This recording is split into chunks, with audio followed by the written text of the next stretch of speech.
ओम शांति। बाबा हम बच्चों को प्रतिदिन इतने सुंदर महावाक्यों से सुसज्जित करते हैं। ज्ञान के गहरे से गहरे रहस्य हमारे सामने ऐसे स्पष्ट करते हैं कि जिससे कई उलझनें जीवन की समाप्त हो जाती है और कई बातें स्पष्ट होने लगती है। क्योंकि बाबा के जब भी हम महावाक्य सुनते हैं तो भगवान को भक्ति में भी कहा गया है जानी जाननहार है। जानी जाननहार अर्थात जो आने वाले समय को बहुत अच्छी तरह से जानते हो। बाबा कई बार ये कहते हैं बच्चे मैं एक एक के मन के बैठ क्या संकल्प चल रहे हैं इसको नहीं जानता हूँ और जानने की जरूरत नहीं मुझे, बाकी जानना चाहे तो अवश्य जान सकते हैं। लेकिन जब भक्ति में कोई भी टाइटल बाबा का आया है तो उसका मूल कारण है कि वो कार्य भगवान ने बहुत अच्छी तरह से संगम में प्रैक्टिकल पार्ट के रूप में बजाया है। और इसलिए जब जानी जाननहार कहते हैं तो बाबा आने वाले समय को बहुत अच्छी तरह जानता है। और इसलिए जब भी कोई रहस्यपूर्ण बात बाबा हम सबके सामने रखते हैं तो वो इसलिए रखते हैं क्योंकि हमें आने वाले समय के लिए तैयार कर रहे होते हैं कि समय के हिसाब से ये शस्त्र या ये ज्ञान की बातों से जब हम अपने आप को जीवन में सशक्त कर लेते हैं तो उस समय को पार करना आसान हो जाता है। ये नहीं कि परिस्थितियां नहीं आएंगी, परिस्थितियां तो अंत तक चलनी ही है, लेकिन जो बाबा ने समय के हिसाब से बातें की है उसको अगर उसी वक्त जीवन में वैसे ही समझ करके हम धारण करते हैं तो उसमें बाबा का जो समाया हुआ वरदान होता है वो वरदान साकार हो जाता है, अनुभव होने लगता है। कई बार कई भाई बहनें आकर के कहते हैं हमें तो कोई अनुभव ही नहीं होता है, आप लोगों को कैसे अनुभव होता है? तो अनुभव का मूल आधार है कि बाबा के शब्दों को जैसे हैं उसी अनुसार उसको समझते हुए जब धारण कर लेते हैं तो वो वाक्य ही नहीं, वो महावाक्य ही नहीं, लेकिन वो वरदान हमारे जीवन में सिद्ध हो जाता है और वो वरदान ही हमें जीवन में अनुभव कराने लगता है। ऐसे ऐसे सुंदर अनुभव होने लगेंगे उस समय के अंदर, तब महसूस होगा कि बाबा ने ये महावाक्य क्यों कहे थे। तो इसी तरह ये सीजन के भी मुरलियां जब हम सुनते हैं तो बाबा ने इस सीजन में भी कई बातें हमारे सामने ऐसी अभ्यास करने के लिए बताई है या ऐसे जीवन में धारण करने के लिए बताई है ताकि आने वाले समय के लिए हम अपने आप को तैयार कर सके। ये नहीं कि महावाक्य सुना उस समय तो हमें बहुत अच्छा लगा, बाबा ने बहुत अच्छी बातें बताई, लेकिन प्रैक्टिकल समय आने पर हम वो बातें भूल जाते हैं, उसको जीवन में धारण ही नहीं की होती है, वो वरदानों का प्रत्यक्ष में अनुभव नहीं होता है और फिर हम कहे कि अरे बाबा ने बात कही तो थी लेकिन उस बात को उस समय हमने समझा ही नहीं था। तो जब समझा नहीं तो अपने आप को तैयार नहीं कर पाए। कई बार बाबा इसीलिए हम बच्चों को ये टाइटल देते हैं कि बच्चे तुम अंडरग्राउंड सेना हो या अननोन वॉरियर्स हो। तो वॉरियर्स है तो किसके सामने हमें युद्ध करनी है? तो हमें समय में आने वाली जो बातें हैं उसके लिए अपने आप को तैयार करते हुए उस समय जो माया का विभिन्न स्वरूप होगा उसके सामने हमें युद्ध करके उसके ऊपर विजयी बनना है। तो विजयी बनने के लिए सबसे पहली बात या आधार कहो जो बाबा कहते हैं, निश्चय बुद्धि विजयंती। निश्चय बुद्धि बनने से विजयी निश्चित हमारी ही है, लेकिन वो निश्चय में भी निश्चय बुद्धि भी कैसे बनना है? तो हमेशा ये विजयी बनने के लिए जो बाबा ने स्लोगन दिए हैं, हमें 4 स्लोगन बाबा का हमेशा दादी जानकी भी याद दिलाती रहती है कि एक तो दृढ़ता हो, उसमें निश्चय भी हो, निश्चय के साथ साथ दृढ़ता में सफलता, ये भी स्लोगन आता है। निश्चय में विजय, दृढ़ता से सफलता प्राप्त होती है, तो सफलता माना विजय कहो, ये दूसरा स्वरूप है। तीसरा हमेशा बाबा कहते हैं, नियत साफ तो मुराद हासिल, कि जो संकल्प हमारा निश्चयात्मक हो, दृढ़ता हो जिस संकल्प के अंदर, उसमें नियत साफ होनी चाहिए। इंटेंशंस जो है हमारे बहुत स्पष्ट और क्लियर, कॉन्शियस हमारा क्लियर होना चाहिए, इंटेंशन बहुत साफ होने चाहिए। और चौथा जो बाबा कहते हैं, सच्चे दिल पर साहब राजी, कि दिल के अंदर सच्चाई सफाई हो तो भगवान की हर क्षण हमें मदद अवश्य मिलती ही जाती है। तो ये 4 बातें उस संकल्प के साथ जुड़ी हुई होनी चाहिए, निश्चय, दृढ़ता, नियत साफ हो और सच्चाई हो। ये चारों पिलर्स अगर सही है तो निश्चय बुद्धि निश्चिंत बनना कोई बड़ी बात नहीं है। निश्चय में बाबा ने पिछली बार जो मुरलियां चलाई उसमें एक मुरली बाबा की आई 15 दिसंबर की, जिसमें बाबा ने कहा कि 4 बातों में निश्चय होना बहुत जरूरी है।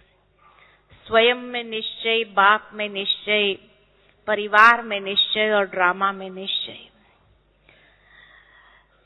अगर इसको हम क्रोनोलॉजिकल ऑर्डर में रखें तो सबसे पहला निश्चय कौन सा होना चाहिए?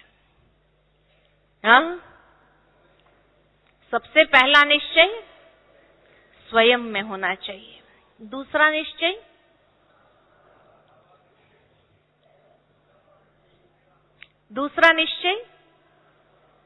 दूसरा निश्चय परिवार में निश्चय होना चाहिए।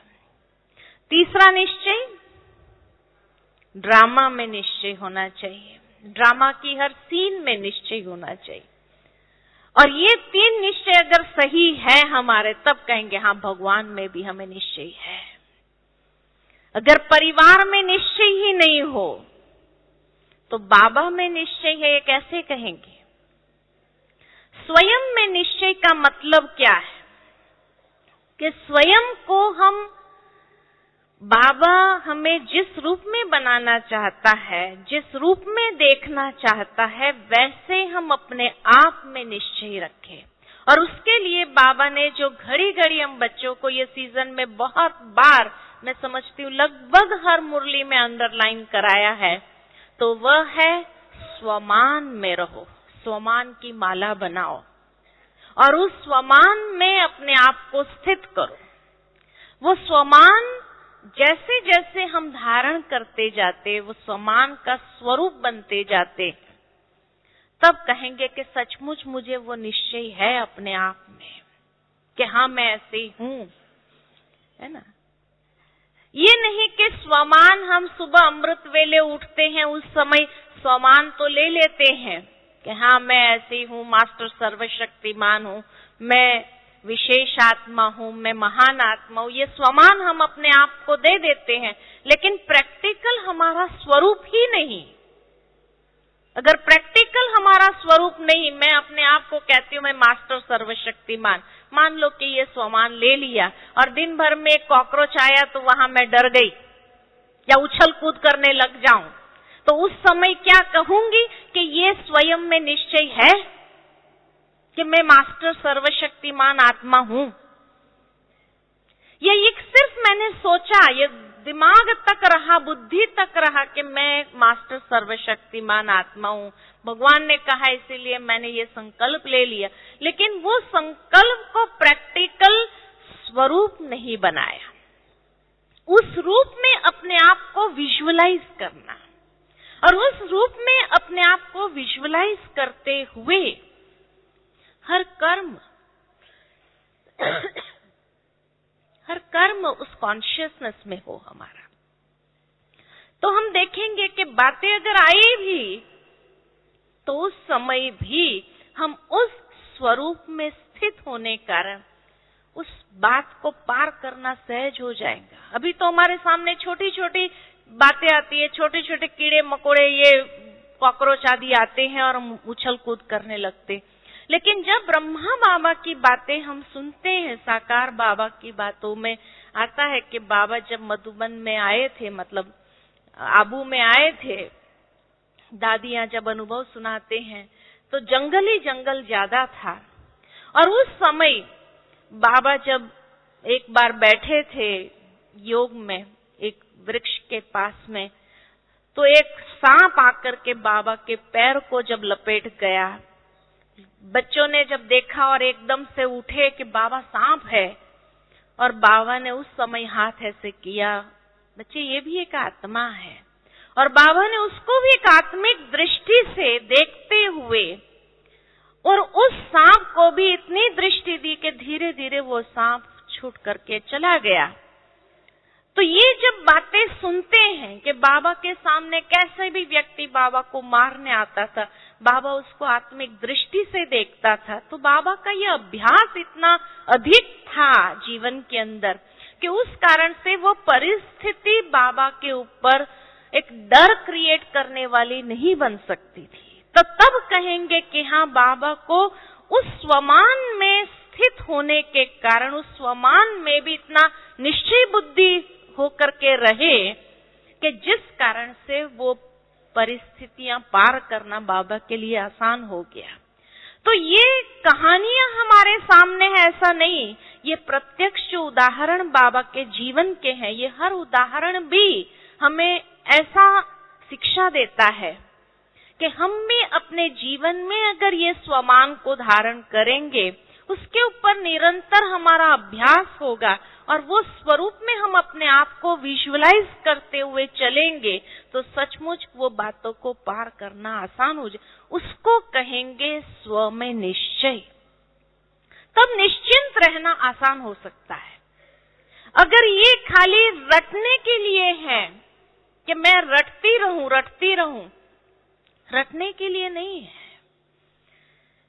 और इसीलिए जब बच्चे कई बार रट लेते हैं, प्रैक्टिकल स्वरूप में नहीं आते हैं, तो वो परिस्थितियां जो आती है उस पर विजयी बनना, निश्चय बुद्धि विजयी होकर के निश्चिंत रहना नहीं हो पाता है।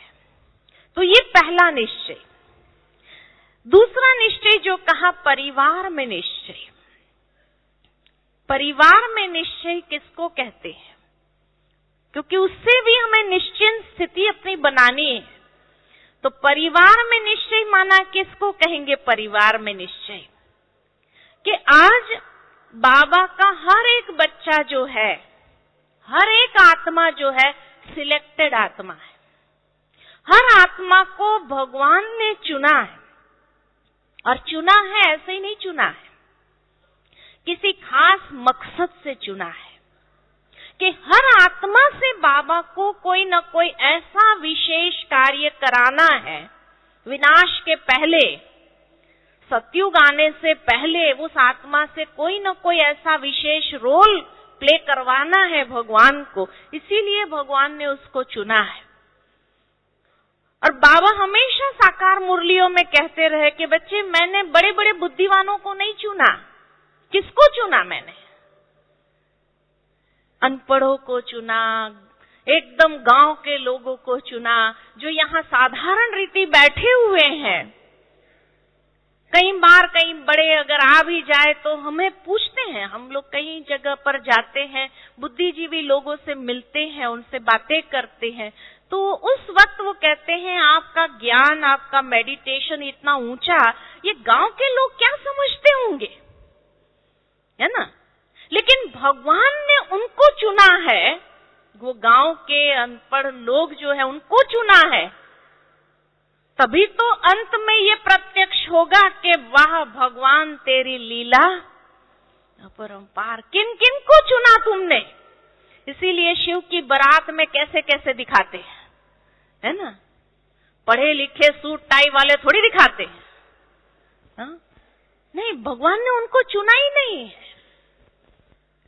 भगवान ने किनको चुना है और उनको चुन करके उनके लिए एक विशेष रोल रखा है कि ये बच्चे से मुझे ये सेवा करानी है। अब उस बच्चे के साथ में जब हम आते हैं संबंध संपर्क में और हमारे संस्कार टकराते हैं, क्योंकि वो हमारे हिसाब से नहीं होते हैं, लेकिन फिर भी भगवान ने उसको चुना है, तो संस्कार टकराते उस समय हम रिजेक्ट करते, क्या बेकार के लोग हैं, क्या ऐसे लोग हैं, ऐसे ऐसे शब्द कई बार निकल जाते हैं मुख से। अब भगवान ने जिसको चुना उसको अगर मैंने रिजेक्ट किया तो भगवान से मैं ज्यादा बुद्धिशाली हो गई क्या? हा? या इसको भगवान में निश्चय बुद्धि कहेंगे?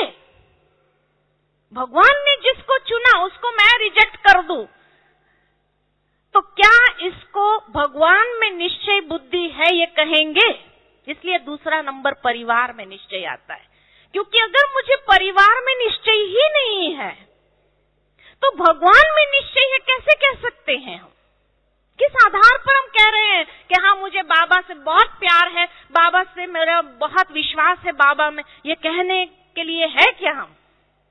अरे जिसको उसने चुना उसको मैं रिजेक्ट करती जा रही हूँ, कदम कदम पर मैं रिजेक्ट कर रही हूँ।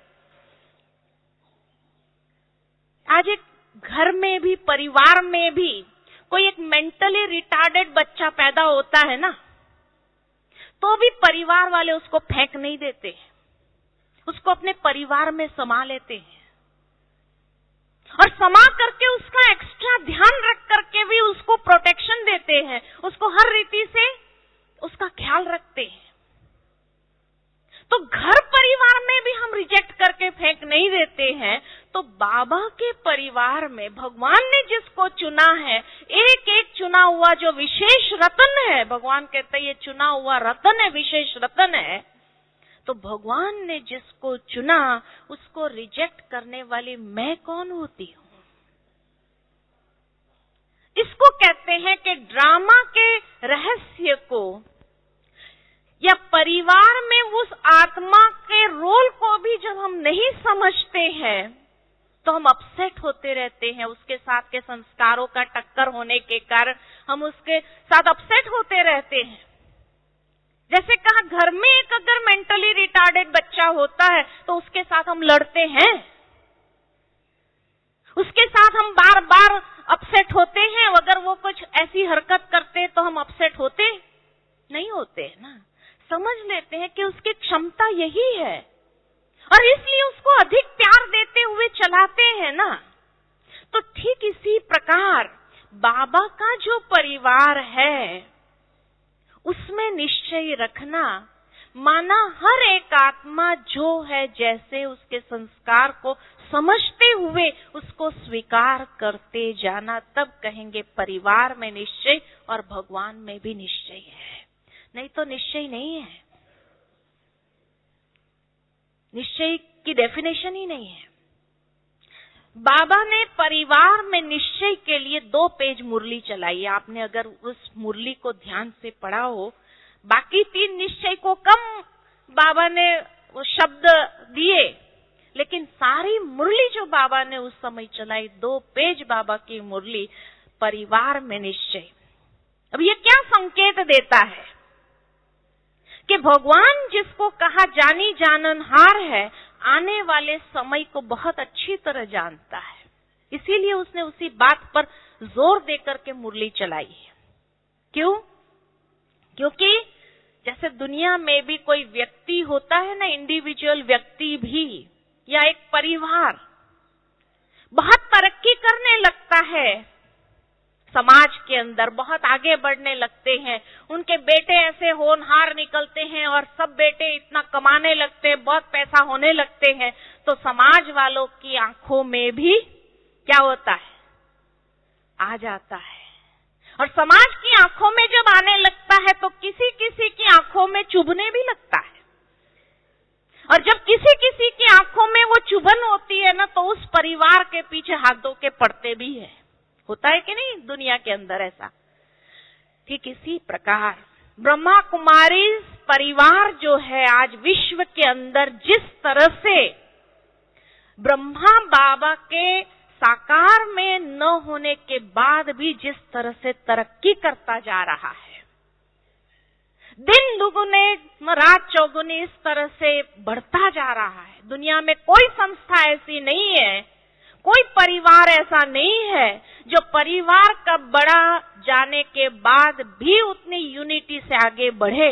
लौकिक परिवार में भी बड़ा घर से जाने के बाद फूट पड़ ही जाती है, वो परिवार टूटता है। लेकिन एक ब्रह्मा कुमारी परिवार ऐसा है दुनिया के अंदर कि आज ब्रह्मा बाबा के साकार में न होते हुए भी उतनी ही एकता के साथ आज आगे बढ़ रहा है, अभी तक उसमें फूट नहीं पड़ी। और जिस तरह से अब मीडिया द्वारा हाईलाइट होने लगे हैं, तो दुनिया के अंदर भी किसी किसी की आंखों में चुभन होने लगती है। समय, ये समय है। और इसीलिए बाबा चाहता है कि ये परिवार मेरा टूटे नहीं। इसलिए कैसी भी आत्माएं आती हो, लेकिन ये भी भगवान द्वारा सिलेक्टेड आत्मा है, यही समझ करके अगर भगवान द्वारा सिलेक्टेड नहीं होंगी ना, अपने आप में भी थोड़ा समय अगर चलेंगी उसके बाद चली जाएंगी, वो टिक नहीं सकती है, चाहे कोई भी कारण आता है, नहीं रह सकती है ना। संदेश मिल गया, वो चले जाएंगे। लेकिन अब दिन प्रतिदिन समय अनुसार इस परिवार की एकता को भी लोग देख नहीं पा रहे हैं। और इसलिए क्या करेंगे? जब परिवार की एकता को नहीं देख पाते तो क्या करेंगे? हाँ, फूट तो डालने की कोशिश करेंगे या नहीं करेंगे? बिल्कुल करेंगे। इसीलिए भगवान कहता है फूट डालने का प्रयत्न करते हैं और करेंगे भी। जैसे वो एक कहानी याद आती है मुझे कि एक बार एक बुजुर्ग था, उसके 4 बेटे थे, लेकिन चारों की आपस में बनती नहीं थी, लड़ते रहते थे। बुजुर्ग के पास इतनी धन संपत्ति दौलत आदि थी, उसने सोचा कि अगर ये चारों ऐसे ही लड़ते रहे तो मेरे जाने के बाद तो लोग इनको लूट लेंगे, ये लोग कहीं नहीं के नहीं रहेंगे, लोग एडवांटेज ले लेंगे उनका और इनको तितर बितर कर देंगे सब, इतना धन संपत्ति खत्म होकर के रोड पर आ जाएंगे। बुजुर्ग अनुभवी था, इसलिए उसने क्या किया कि एक दिन चारों बेटों को बुलाया और एक लकड़े का बंडल जो था उसको मंगाया, और वो लकड़े का बंडल मंगा करके चारों को कहा ये बंडल को तोड़ो।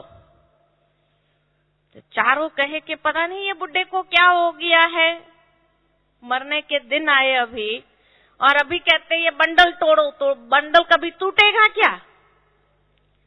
बुजुर्ग कहता नहीं तोड़ो तो सही। कितना तोड़ने का प्रयत्न करे, टूटे ही नहीं। चारों को कहा ट्राई करो, एक के बाद एक ट्राई करो, टूटा नहीं। फिर बुजुर्ग ने कहा अच्छा इसको छोड़ दो, खोल दो, बंडल को खोल दिया, कहा एक लकड़ी ले लो, एक लकड़ी ले लिया, कहा अब इसको तोड़ो, तो सिंगल लकड़ी तो सहज टूट गई। तो बुजुर्ग ने उस समय समझाया कि बेटे मैं यही बात समझाना चाहता था कि अगर आप अलग अलग हो जाएंगे ना, कोई भी आपको तोड़ सकेगा, और तोड़ करके आपका एडवांटेज लेकर के आपको इतनी धन संपत्ति होने के बाद भी रोड पर कर देगा। लेकिन अगर आप ये बंडल की तरह इकट्ठे रहे ना, तो कोई आपको तोड़ नहीं सकेगा। जैसे आप ये बंडल को कितने भी व्यक्ति शक्तिशाली क्यों ना हो तो भी तोड़ नहीं सकता है, ऐसे आप इकट्ठे रहेंगे तो आपको कोई तोड़ नहीं सकेगा। बाबा का भी कहने का भावार्थ हम बच्चों को आज दिन तक नहीं कहा, चलता है, लेकिन अब बाबा भी समय के हिसाब से जानी जाननहार बहुत अच्छी तरह जानते हैं, और जिस तरह से प्रत्यक्षता हो रही है दुनिया के अंदर, उसके हिसाब से समय पर ये बाबा का महावाक्य कि कोई भी अगर अलग अलग हो गए, किसी भी छोटी बात को लेकर नाराज हो गए, किसी भी बात को लेकर फीलिंग में आ गए और इस परिवार से अलग हुए, तो कोई भी आपका एडवांटेज लेकर के आपको तोड़ सकता है, भगवान से दूर कर सकता है, और इतनी भगवान की जो संपत्ति है, खजाना है, उस खजाने से आपको वंचित कर सकता है।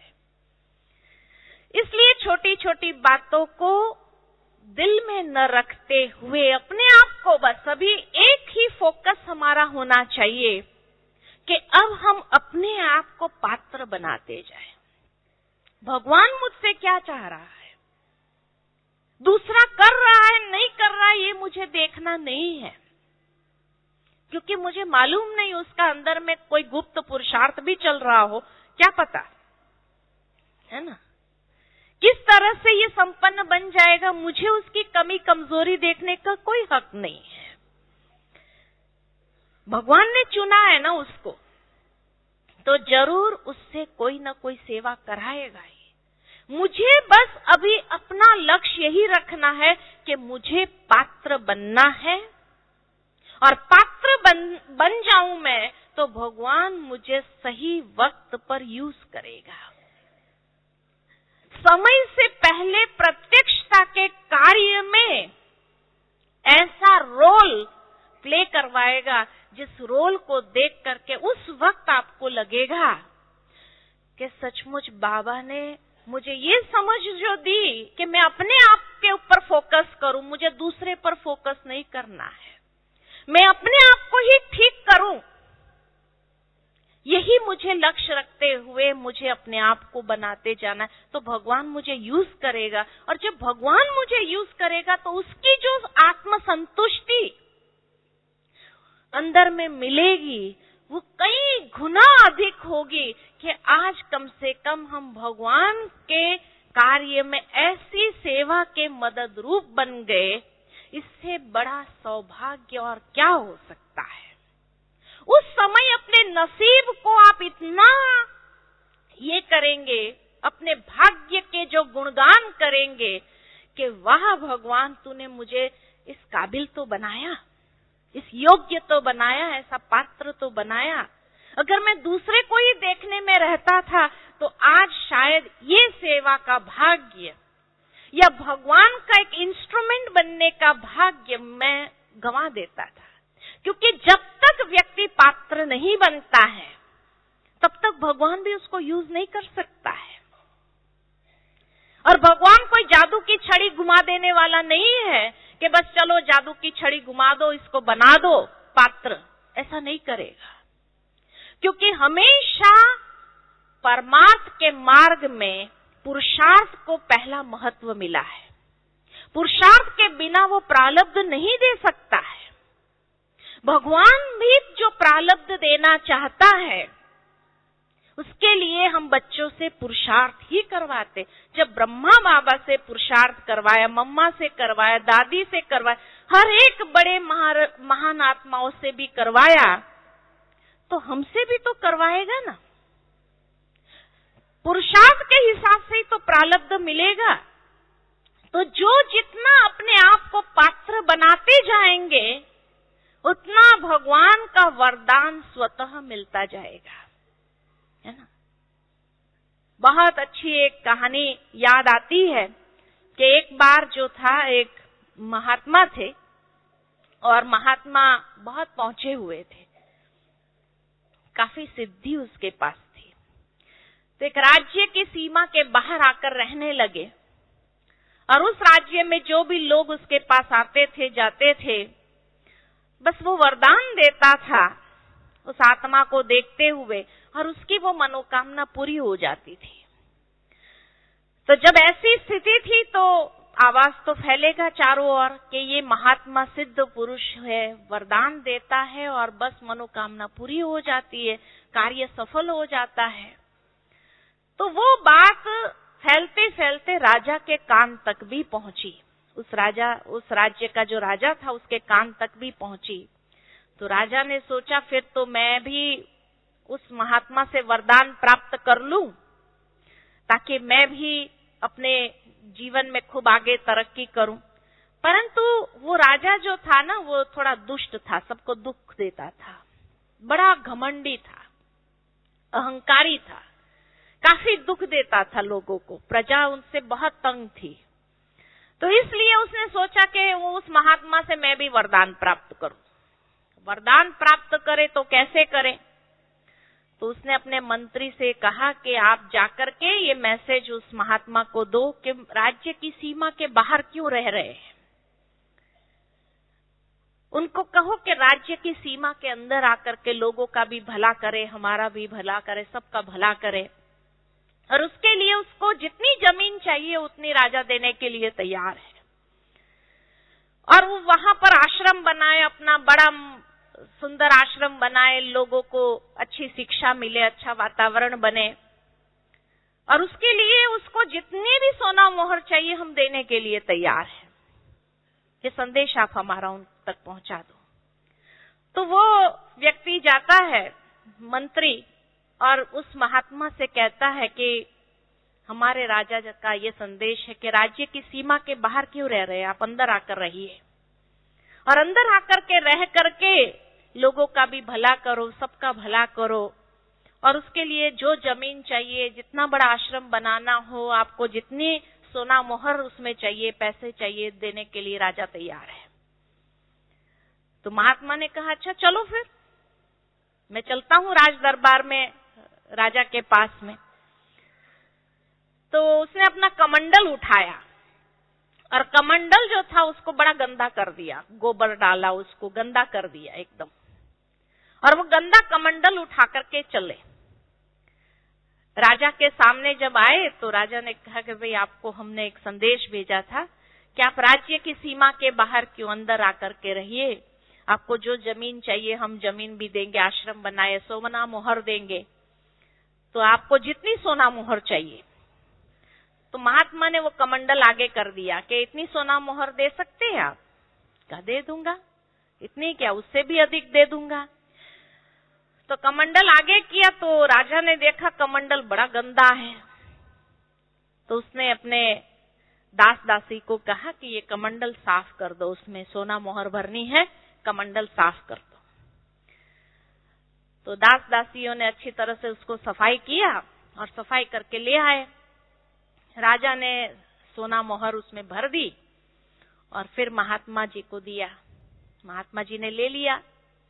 उसके बाद राजा ने हाथ जोड़ के कहा महात्मा कोई आशीर्वाद दे दीजिए, वरदान दे दीजिए। महात्मा जी एकदम मौन हो गए, आशीर्वाद दिया ही नहीं, कोई वरदान दिया ही नहीं। दोबारा कहा महात्मा जी कोई वरदान दे दीजिए, आशीर्वाद दे दीजिए, तो भी नहीं बोला। तीसरी बार कहा राजा ने। उस वक्त महात्मा ने कहा पात्र साफ करना पड़ेगा। तो कहा मैं समझा नहीं। तो कहा जिस तरह से आपको कीमती सोना मोहर इस कमंडल में डालनी थी तो पात्र को पहले साफ किया तभी उसमें डाला ना, क्योंकि कीमती सोना मोहर थी। ऐसे वरदान भी बहुत कीमती होता है, उसको प्राप्त करने के लिए मन का पात्र साफ करने की जरूरत है। मन का पात्र अगर साफ नहीं होगा तो कीमती वरदान नहीं प्राप्त हो सकते हैं। बाबा के वरदानों को अनुभव करने के लिए भी मन का पात्र साफ करना बहुत जरूरी है। तो अपने आप भगवान वरदान देता जाएगा, देता जाएगा, देता जाएगा। लेकिन अगर मन के अंदर मैल भरा हुआ होगा, इसके लिए, उसके लिए, उसके लिए, उसके लिए, सबके लिए मैल भरा हुआ होगा, शुभ भावना, शुभ कामना है ही नहीं किसी के प्रति, अंदर सच्चाई सफाई है ही नहीं, तो ऐसे पात्र में भगवान वरदान कैसे देगा? फिर अनुभव कैसे होगा? इसलिए अनुभव करने के लिए, भगवान के वरदानों का अनुभव करना है जीवन के अंदर, तो पात्र साफ करना बहुत जरूरी है। और इसीलिए बाबा हर एक के कहते हैं कि हर एक आत्मा, बाबा ने बार बार ये बात कही मुरली के अंदर कई बार, कि अब समय अनुसार तीव्र पुरुषार्थी बनना है। तीव्र पुरुषार्थी माना, पुरुषार्थ का डेफिनेशन क्या है? पुरुषार्थ का डेफिनेशन है कि दादियाँ हमेशा बताती है कि मम्मा कहती थी कि पुरुषार्थ किसको कहा जाता है कि एक गलती जो हो दोबारा वो रिपीट नहीं होनी चाहिए, तब कहेंगे पुरुषार्थ किया। ये पुरुषार्थ की डेफिनेशन है, सभी जानते हैं। लेकिन गलती हो, उसके बाद महसूस करो, उसके बाद पुरुषार्थ करो कि दोबारा न हो, तो कितना टाइम चला जाएगा? इतना टाइम कहाँ है लोगों के पास। तीव्र पुरुषार्थ माना गलती हो ही नहीं, गलती हो ही नहीं, क्योंकि गलती का कारण कोई न कोई कमजोरी का प्रयोग। जब गलती का कारण कोई न कोई कमजोरी जो हमारे अंदर है उसका प्रयोग होता है, कर्म में जब आता है तो गलती होती है। तो हर एक अपनी कमी कमजोरी को जानता है, और जब हर एक अपनी कमी कमजोरी को जानता है तो उसका प्रयोग ही न होने दे। इतना अटेंशन अपने ऊपर हो, इतना अटेंशन जब स्वयं पर आ जाता है, तब कहेंगे तीव्र पुरुषार्थ, कि वो गलती को प्रयोग होने की मार्जिन ही नहीं। और तब कहेंगे जो पुरुषार्थ हुआ वो तीव्र गति का हो गया अभी। तो इसलिए कमी कमजोरी हर एक जानता है अपनी, कि मेरी कमी कमजोरी कहाँ है, और उस कमजोरी को पहले से ही मिटा देना, समाप्त करना, और पात्र को साफ कर देना। क्योंकि पात्र को गंदा करने वाला है ही अपनी ही कमी कमजोरी। तो इस पात्र को पहले से ही साफ कर दे तो भगवान के वरदान स्वतः सहज अपने जीवन में अनुभव होने लगेंगे, और उस आधार पर हम जीवन के अंदर निश्चिंत। टेंशन क्रिएट करने वाली चीज कौन सी है? अपनी कमी कमजोरी जहां प्रयोग होती है और महसूस होता है अरे ये कमजोरी का प्रयोग हो गया, अभी ऐसा होगा, अभी ऐसा होगा, तो टेंशन क्रिएट होता है ना। तो निश्चिंत स्थिति का आधार ही है कि अपनी कमी कमजोरी को पहले से ही समझते हुए अब उसको समाप्त करने का ऐसा हम पुरुषार्थ करें अपने जीवन के अंदर, जो पात्र हमारा गंदा ही न हो। और पात्र गंदा नहीं होगा तो दूसरे के साथ भी वो जो है जैसे है उस अनुसार हम उसको स्वीकार करना आसान हो जाएगा, और उस रीति से हमारे परिवार की एकता बनी रहेंगी। और जो बाबा चाहता है हम बच्चों को, कि आज कोई भी बच्चा, बाबा ने इसीलिए कहा कोई भी बच्चा अगर चला भी गया हो किसी कारण को लेकर के, कोई फीलिंग को लेकर के, कोई बात ऐसी नाराजगी को लेकर के, उसको भी पुनः आप ले आओ, ताकि ये परिवार में फूट आगे बढ़े नहीं, आगे बढ़ न पाए। इसको कहते हैं परिवार में निश्चय। भगवान के परिवार में आए हैं तो यहाँ हर आत्मा ऐसी विशेष आत्मा है, उस आत्मा को उस रूप में अगर देखते हुए हम चलेंगे तो मिसअंडरस्टैंडिंग क्रिएट होने का कोई सवाल ही नहीं आता है। और तब कहेंगे परिवार में निश्चय होने से निश्चिंत स्थिति। ये बाबा का चुना हुआ रतन है ना, उसको हम स्वीकार करके चलना है बस। आगे क्यों क्या ये सवाल मुझे नहीं चलाना है, उसकी कमी कमजोरी मुझे नहीं दे। जब भगवान ने नहीं देखी तो मैं देखने वाली कौन होती हूँ? उस रीति से उसको एक्सेप्ट करते हुए स्वीकार करते हुए समा लेना परिवार के अंदर, इसको कहते परिवार में निश्चय। तीसरा निश्चय जो बाबा ने कहा, ड्रामा में निश्चय, ड्रामा की हर सीन में निश्चय। सीन तो बहुत आनी है, अलग अलग आनी है, प्रकृति से सीन अलग आएंगे, परिस्थितियों से सीन अलग आएंगे, कितने प्रकार की सीन्स आएंगी, लेकिन हर सीन को देखते हुए भी ये निश्चय रहे कि ये दृश्य में भी कोई कल्याण समाया हुआ है, इसमें भी कोई कल्याण है, और इस दृश्य में भी जब कल्याण है ये समझ करके जब हम चलते हैं, तो बाबा एक मुरली में बाबा ने कहा था कि बच्चे वाह वाह करते जाएंगे ना तो सीन कितनी भी नेगेटिव होंगी ना वो भी पॉजिटिव बन जाएंगी, वाह वाह बन जाएगी। भावार्थ ये है कि नेगेटिव को पॉजिटिव में बदलने की जो युक्ति है वो यही है कि हर सीन में देखने की जो दृष्टि है, दृष्टिकोण है, वो कल्याणकारी बना दो। जितना कल्याण वाली दृष्टि होगी हमारी, क्योंकि ड्रामा वंडरफुल है, ऐसा ड्रामा एक एक पल आप उसको साक्षी होकर के देखते जाओ, त्रिकालदर्शी स्थिति में स्थित होकर के देखते जाओ, तो आपको पता चलेगा कि हर बात में कितना कल्याण समाया हुआ है, हर बात में कल्याण समाया हुआ है। मुझे बहुत सुंदर एक अनुभव अभी हुआ कि जब मेरा ये पैर फ्रैक्चर हुआ तो मुझे एक बहुत अच्छी सीख मिली उसमें से। जिस दिन मैं गिरी थी तो पहला संकल्प मेरे मन के अंदर यही आया, इसमें भी कोई कल्याण है। क्या कल्याण है मुझे पता नहीं, लेकिन पहला संकल्प जो बाबा से मिला, इसमें जरूर कोई कल्याण है। और इसलिए मैं उस समय भी निश्चिंत रही और बहुत अच्छा मुझे अनुभव हुआ कि एक बार भाई बहनों से ऐसे बैठे थे तो एक भाई ने कहा कि कोई हिसाब किताब होगा बहन जी, चुकतू हो गया। स्वाभाविक रीति से हर एक यही बोलता है कि कोई हिसाब किताब होगा, चुकतू हो गया। तो उस समय एक बड़ी बहन जी बैठे थे तो उन्होंने बहुत अच्छी एक बात बताई और उन्होंने कहा कि ब्राह्मण जिस दिन ब्राह्मण बनता है, बाबा का बच्चा बनता है, उसके सारे हिसाब किताब चुकतू हो जाता है, तभी वो बाबा का बच्चा बनता है, उसका कोई हिसाब किताब नहीं होता है। तो मैं भी आश्चर्य से देखने लगी कि भाई कुछ नया मिल रहा है मुझे भी। तो देखने लगी तो उस समय उस बहन ने बहुत अच्छी बात कही कि ब्राह्मणों का हिसाब किताब नहीं होता है, लेकिन ये जो आया है ना, ये पेपर है कि भाई अगर शरीर का ही कोई पेपर आए तो उस समय मेरी स्थिति कैसी होनी चाहिए।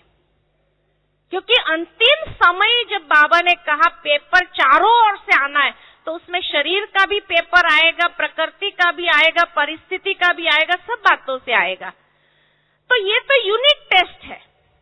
यूनिट टेस्ट माना जैसे यूनिट टेस्ट एक एक होती है ना, तो यूनिट टेस्ट में जब आता है पेपर एक कि भाई शरीर का अगर पेपर आए तो उस समय मेरी अवस्था कैसी रही। तो ये 1.5 महीने के अंदर मैंने अपने आप को देखा कि मेरी अवस्था कैसी रही, कितने मेरे अंदर पॉजिटिव विचार रहे, कोई नेगेटिव विचार चले। अपने आप को मैंने कोई सेवा रुकी, उसको मैंने लेकर के कोई बात अंदर में नेगेटिवली सोचा या पॉजिटिवली सोचा, तो मुझे अपने आप को देखने का एक समय मिला कि ये पेपर को मैंने पास कैसे किया।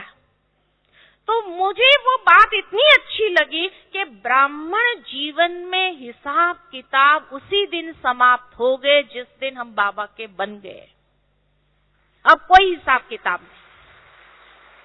लेकिन अब जो कुछ भी हमारे जीवन में होता है, चाहे परिस्थिति के लेकर के, चाहे आत्माओं को लेकर के, चाहे कोई भी बात को लेकर, स्वयं को लेकर के भी, तो वो हर चीज एक पेपर होता है कि वो पेपर इसलिए आपके सामने आया कि अंतिम समय में आप इस पेपर में पास होने की क्षमता रखते हैं या नहीं रखते।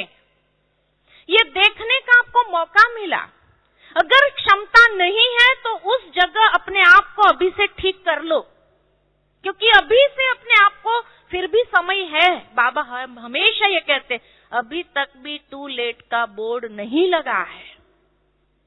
वो खाली वो बाहर की आत्माएं या नई आत्माएं जो आ रही उसके लिए नहीं है, हर ब्राह्मण के लिए, कि अभी भी आपके पास अवसर है अपने आप को ठीक करने का।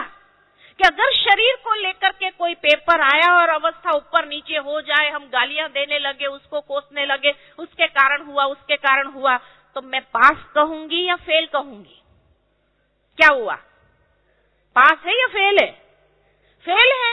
तो इसलिए ये तो अवसर मिला अपने आप को देखने का, ये यूनिट टेस्ट है। तो ये यूनिट टेस्ट के मार्क्स भी फाइनल मार्क्स में एडिशन होने वाले हैं।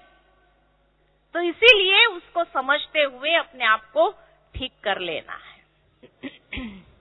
तो इसीलिए यही कहेंगे कि ये छोटी छोटी यूनिट टेस्ट जो आती है वो कल्याणकारी है। तो चाहे परिस्थिति के तरफ से आए, चाहे प्रकृति के तरफ से आए, चाहे अपने स्वभाव संस्कार के तरफ से आए, किसी के साथ अगर मेरा कोई संस्कार बार बार टक्कर खा रहा है तो अपने आप को देखें कि ये संस्कार मेरा बार बार टकरा है, तो मुझे यहाँ सुधारने की जरूरत है। तो उससे क्या होगा कि फाइनल टेस्ट पेपर में हम पास हो जाएंगे। क्योंकि बाबा ने ये बात बहुत स्पष्ट हमें बता दी है कि फाइनल टेस्ट पेपर का क्वेश्चन मार्क कौन सा होगा, जहां से अपनी कमजोरी होगी वहां से ही टेस्ट पेपर आएगा, ये बाबा ने कहा हुआ है। तो इसीलिए अभी से मुझे अपने आप को देखने का एक अवसर मिल रहा है, अपने आप को ठीक करने का मेरे पास वक्त है, अपने आप को हम ठीक कर ले ताकि हम अपनी स्थिति अंत में निश्चिंत रख सके, कोई टेंशन वाली न रहे। तो इसको कहेंगे ड्रामा में निश्चय। और जब ये 3 निश्चय हमारा फर्स्ट क्लास होगा, 100% पास वाला होगा, तो भगवान में निश्चय बुद्धि कहेंगे। बाकी ऐसे कोई कह दे मुझे बाबा में बहुत निश्चय है, लेकिन बाबा की बातों में निश्चय नहीं है, ये तो ऐसे ही हो गए जो हम दुनिया वालों को कहते हैं, आप गीता को मानते हैं लेकिन गीता की नहीं मानते हैं, शास्त्रों को मानते हैं लेकिन शास्त्र की नहीं मानते हैं। ऐसे हम भी बाबा को मानते हैं लेकिन बाबा की नहीं मानते हैं, है ना। तो बाबा में निश्चय तो तभी कहेंगे जब बाबा की भी हम माने, तब कहेंगे बाबा में निश्चय है, तब हम अपनी स्थिति को निश्चिंत कर सकते हैं। इन्हीं शब्दों के साथ वाणी को विराम देती हूँ। ओम शांति।